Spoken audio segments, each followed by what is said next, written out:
House managers resting their impeachment case against former President Trump with an urgent plea to convict and a dire warning. If we let it go unanswered,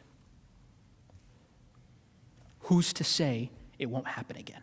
They accuse the former president of doing repeated and lasting damage to American democracy.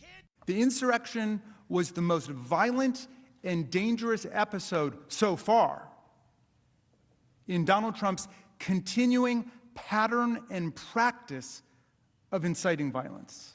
The evidence today focused on the rioters' own words. We were invited by the President of the United States! House managers seeking to cement their case that the violent mob was acting at the former president's direction. They truly believed that the whole intrusion was at the president's orders, and we know that because they said so.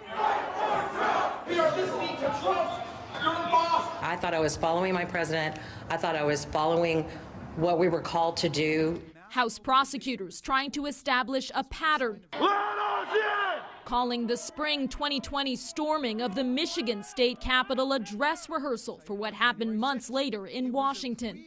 He had just seen how easily his words and actions inspired violence in Michigan. House managers laying out a series of instances dating back to the deadly clash in Charlottesville in 2017. In each case, they say the former president fired up his followers and refused to condemn them or take responsibility afterward. Wrapping up their arguments, the impeachment managers aiming to draw an indelible line between former President Trump's words and actions and the deadly attack on the U.S. Capitol. In Washington, Alice Barr, NBC News.